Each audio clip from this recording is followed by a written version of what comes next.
월요일 모두 가기 시간, 이번 주는 수요일에 돌아왔습니다. 자, 우리 공화당 조은진 대표 오셨습니다. 안녕하십니까 대표님. 반갑습니다. 자, 그냥 또 보내드리기 뭐해서 또 수요일에 다시 모셨습니다. 자, 오늘 아마 2023년 마지막 이야기를 나눌 때가 된 것 같은데, 올 한 해 뒤돌아보면 가장 기억에 남는 정치 이슈가 있을까요? 그 강서구청장 보궐선거 아닙니까? 그게 가장 컸군요. 이제 보궐선거를 통해서 민심 위반, 예. 또 정권에 대한 실망, 그러면서 국민의힘이 이제 결국 장제원 핵심, 윤 대통령 핵심 윤핵관이라는 장제원 불출마, 네. 김기현 사태, 한동훈 비대위원장까지 온 거예요. 그 사건이. 강서구청장 보궐선거가. 그 보궐선거 하나가 당시에는 국민의힘이 되게 힘들어했는데 네. 이제 제가 얘기한 대로 총선 가까워지면은 이재명의 고난의 시간이 온다. 어허. 이 보궐선거가 너무 보궐선거에 안주해가지고 민주당이 변화하지 않는 상태로는 어려움이 올 거다고 그때 제가 얘기했듯이 네. 그런 상황들이 복잡하게 엮여 있다 이렇게 볼 수 있습니다. 강서구청장 보궐선거가 가장 눈에 띄었다. 자, 뭐 교수들이 그 사자성어를 항상 만들더라고요. 올해 사자성어를 결리망이 이로움을 보자 의로움을 잇는다 이렇게 꼽았는데 대표님도 좀 이번에 사자성어 한번 정치권 뽑아주시면 결리망이가 딱 정치권 정치인들에 대한 네. 지적을 하신 것 같아요. 네.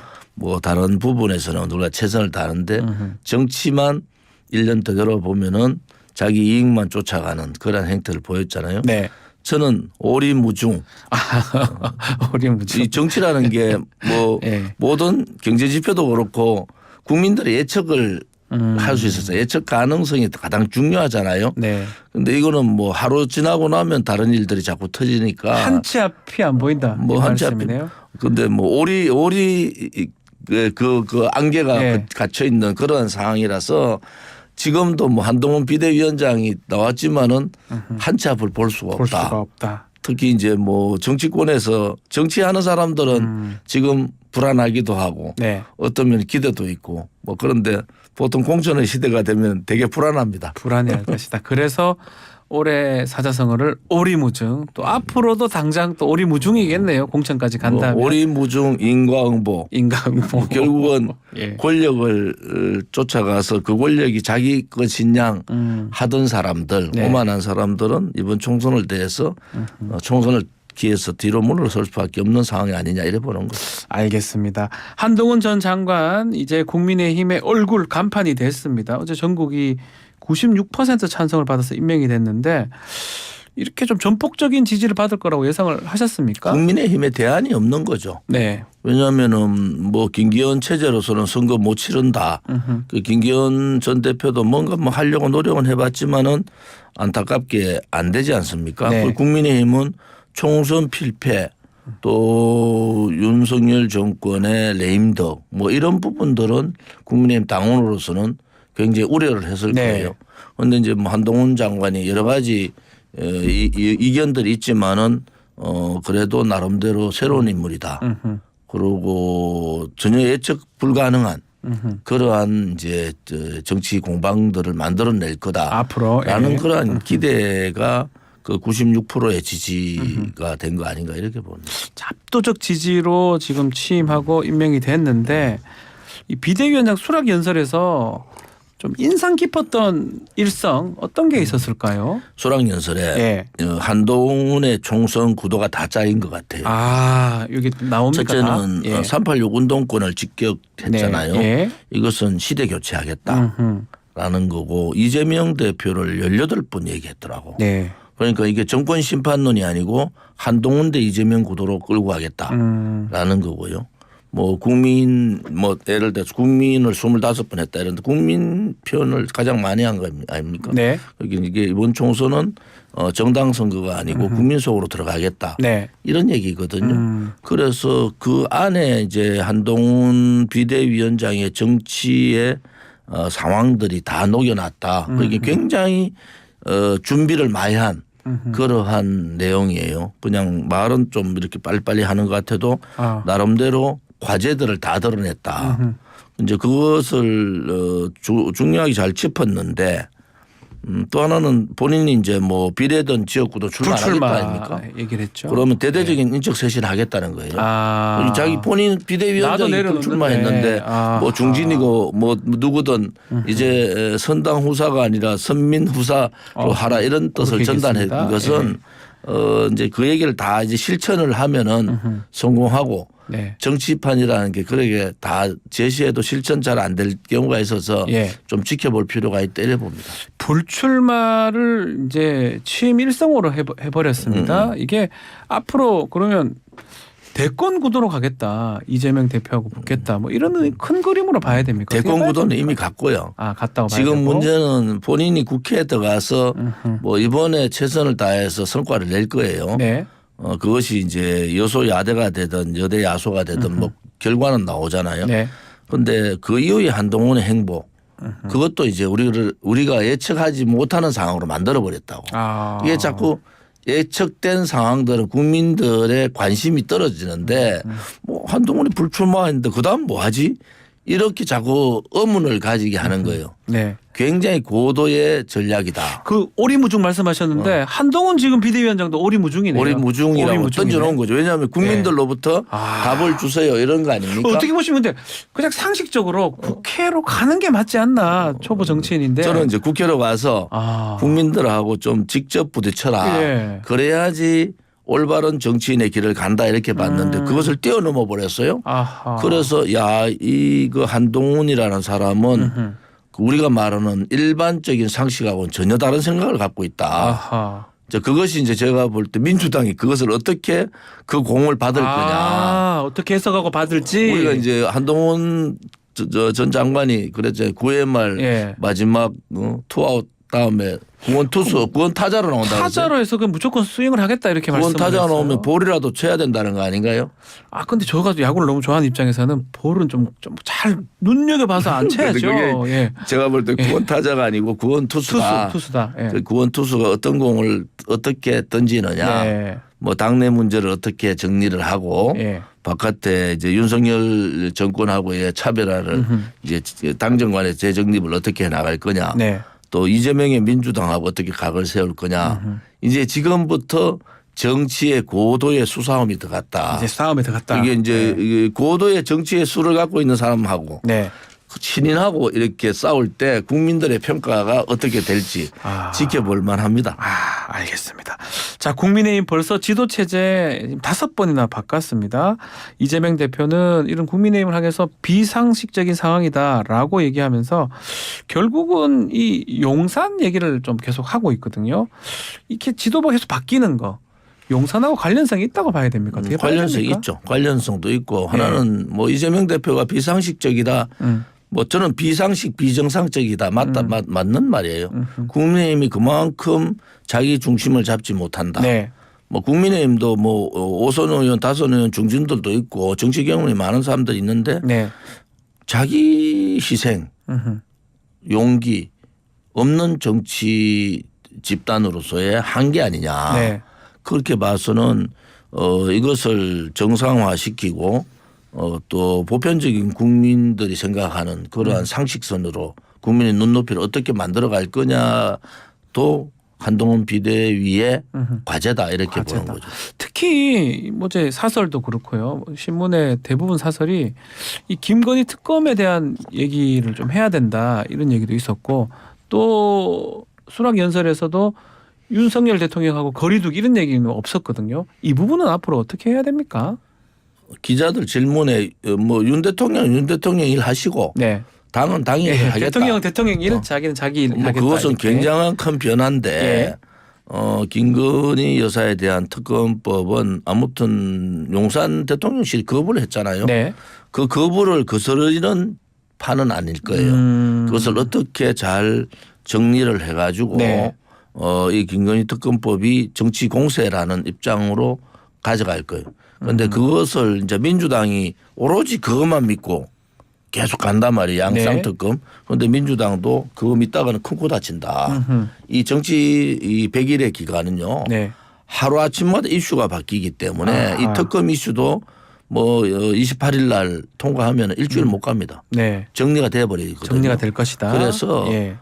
민주당도 그런 쌍특검에 매이지 말고 민주당 스스로 뭘 해야 될 거냐 이 고민을 좀 많이 해야 된다 이래 보는 거죠. 그 이번 주가 뭐 슈퍼 위크 같습니다. 뭐 오늘 이준석 전 대표 탈당 회견이 있을 것 같고요. 내일은 특검법 처리 뭐 등등이 지금 계속 있는데 이 한 비대위원장이 넘어야 될 큰 산은 뭡니까? 뭐 이준석 전 대표는 제가 얘기했더니 미리 나갔어야 되는데 이준석의 시간이 다 끝나버렸어요. 예. 명분도 잃고 이슈도 잃고 사람도 잃는 그러한 상황이기 때문에 결국은 서로가 빅텐트로 갈 수밖에 없다. 네. 이렇게 보고요. 이제 그 이낙연 신당 뭐 이런 부분들은 민주당의 이재명의 민주당이 어떻게 하느냐에 네. 달려 있다. 결국은 민주당이 갈 길이 뭔가 한동훈 대 이재명의 그림을 가지고 총선은 저는 치를 수 없다고 봐요. 네. 그러면은 비명계뿐만이 아니라 친명계에서도 수도권에서도 움직임이 나타나기 시작하면은 민주당이 어떤 그림을 그려서 한동훈 대 다른 그림을 가져갈 거냐가 핵심이잖아요. 그래서 그거에 대한 민주당의 그 길은 다 나와 있어요. 네. 이제 이재명 대표가 어떻게 행동하느냐만 결심하느냐. 나와 있다. 예. 그리고 저는 이제 그 뭐 새 총리에 대해서 뭐 공동선대위원장 새 총리가 안 받죠. 네. 당연히 안 받잖아요. 그 앞에 공천관리위원장이 중요하다. 네. 이재명 대표가 나는 이번 공천에 관여하지 않겠다. 그리고 선대위도 자기 관여하지 않고 네. 대표직은 갖고 있지만은 공천과 선거 부분은 전체 다 당에다 일임하겠다 이렇게 일임하겠다. 돼야 되잖아요. 예. 그럼 사람은 한 사람밖에 없어요. 공천관리위원장. 정권을 주는 김부겸. 예. 그래서 한동훈 대 김부겸 싸움은 그림이 되잖아요. 한동훈 대 김부겸 예. 싸움. 한동훈 뭐 참신하다. 김부겸 총리하시고 뭐 경험도 있고 깨끗하다 이런 이미지가 붙어야 되는데 그것을 이재명 대표의 제가 이재명 대표 시간이 그리 많지 않다는 게 이제 1월 중순까지 그 결단을 내리면은 예를 들어서 김부겸 전 총리 정권지휘 공천관리위원장 네. 그다음에 새 총리가 공동선대위원장 이 그림으로 가면 이낙연 신당 창당이 어려울 거예요. 네. 그것을 요구하는 거예요 지금 저쪽에서는. 그래서 제가 그전에도 얘기했지만 이재명 당대표는 다 내려놔도 된다. 그래도 3분의 2가 친명계다 이렇게 보는 거죠. 결국 그러면 이재명 대표의 행동 결심이 지금 가장 중요하다고 말씀하셨는데 자, 이 상황에서 이낙연 전 대표의 이 신당 창당 탈당 신당 창당인데 이게 지금 어떻게 진행이 될까요? 지금 얘기대로 이재명 대표가 1월 이제 신년 다 들어가서 네. 열흘 전 10일 전에 뭐 그러면 공천에 관여하지 않겠다 네. 선언을 하고 공천관리위원장을 아까 제가 얘기했던 그런 카드를 던지면은 네, 컨대 김부겸 전 총리 던지면은 이낙연 신당의 동력이 확 떨어져 버리죠. 왜 나가지? 이래 되잖아요. 결국은 야권도 그렇게 갈 수밖에 없다. 결론적으로는 네. 그러면 한동훈 대 이재명 싸움은 정권 심판론이 완전히 없어지는 싸움이고 한동훈 대 또 다른 카드의 싸움은 정권 심판론의 불씨가 살아있는 카드다. 네. 그래서 민주당으로 봐서도 고민에 이제 열흘이 될 거예요. 이낙연 전 대표는 사퇴를 해야 된다. 다 필요 없다. 이재명 대표 사퇴하고 비대위로 가야 된다. 이렇게 계속 얘기를 하고 사퇴와 똑같은 게요. 의미상으로 공천관리의 정권을 이제 공천관리위원을 선임한다든지 뭐든 정권을 넘기면은 그때부터 이낙연 신당의 동력은 확 떨어집니다. 떨어질 수밖에 없다. 그러다면은 양당의 지금 문제는 빅텐트를 통해서 제3지대가 들어오는 싸움하고 네. 양당의 싸움은 민주당으로 봐서는 양당의 싸움이 유리할 거 아닙니까? 그런 과정들은 어느 정도 정해졌다고 봐요. 결단만 남아있다. 한동훈 비대위가 들어오는 순간부터 네. 민주당 내부에서는 굉장히 쉽게 생각했지만 이게 쉬운 싸움이 아니게 됐잖아요. 그래도 민주당 이재명 대표의 결단만 남아있다 이래 봅니다.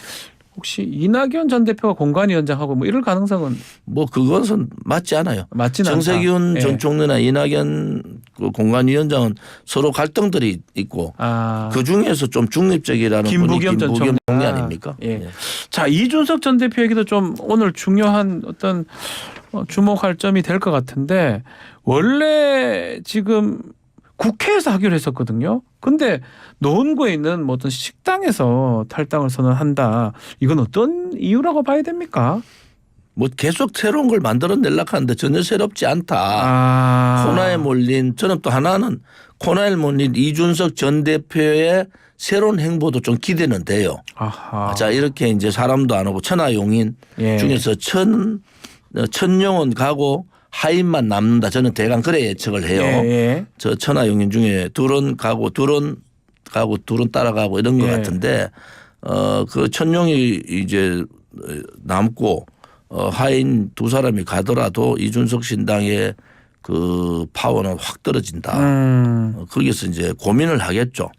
그 고민이 결정이 어느 정도 되고 이준석이라는 전 대표가 많은 말을 던지지만은 국민들 내리에 들어오는 말이 하나도 없어요. 한동훈은 5분 얘기했는데 이게 뭐 다 국민들이 불출마 선언했었네. 네. 뭐 이렇게 간명하게 들어오잖아요. 그래서 그 차이가 이준석 대표가 성숙할 수 있는 계기가 되기를 바랍니다. 자, 그렇지만 계속 얘기했던 그 제3지대 빅텐트, 예컨대 금태섭, 양양자 뭐 의원 등등 가능성이 지금 있는 겁니까? 좀 그 방향성도 좀 불투명해진 것 같기도 하고요. 왜냐하면 그 지금은 국민의힘은 자기 갈 길을 가는데 네. 이재명 전 대표가 어떻게 하느냐에 따라서 빅텐트가 만들어지느냐. 네. 그렇지 않으면은 국민의힘 대 민주당의 선거가 되느냐, 양당 선거가 되느냐 이 차이가 있거든요. 네. 그래서 민주당의 진짜 고민의 시간이다. 이 오히려 민주당이 고민의 시간이다. 민주당이 고민의 시간이 보름 동안 아하. 제가 얘기했는 그런 방법을 민주당이 풀 거냐. 그러면 이제 민주당이 이재명의 버티기보다는 좀 더 저 사람이 좀 더 정치인으로서의 성숙한 모습을 보일 수 있다 이래 보는데 네. 그거 할 수 있을까요? 그것도 이준석 신당하고도 다 연관이 돼 있다 이 말이네요. 왜냐하면 이낙연 신당이 안 나오면은 네. 이준석 신당은 존재 가치가 거의 없어져 버려요. 없어진다. 이 빅텐트를 치지 않으면은 네. 거의 뭐 비례대표 의석 한두 석 얻는 그 정도 아니겠습니까? 알겠습니다. 자, 이재명 대표의 결단 그게 오히려 더 중요하다 이렇게 말씀을 주셨는데 자, 총선 이제 한 100여일 정도 남았습니다. 자, 지금 상황에서 이 질문도 좀 그렇긴 한데 어느 당이 가반을 차지할 거라고 예상을 하십니까? 그거 알면 제가 천공 자리를 차지해야지. 질문 그건 아닌 것 같고. 그렇긴 한데 저는 기대하는 것은 예. 국민의힘과 민주당이 과반을 얻지 못하고 중간지대가 조금 한 3, 40석을 얻는 구도. 있기를 바란다는 그러면은 거죠? 예. 양쪽 다 승리를 하지 못했지만은 국민으로 봐서는 좀 괜찮은 구도다. 예컨대 2016년 때 국민의당 있을 때 그런 모습을 말씀하시는 거예요? 지금 그렇게 돼야지 양당의 그 정쟁 그 끝을 보겠다는 그런 정쟁을 좀 막을 수 있지 않느냐 이래 봅니다. 그리고 총선 이후에 이 대선 판세는 어떻게 될까요?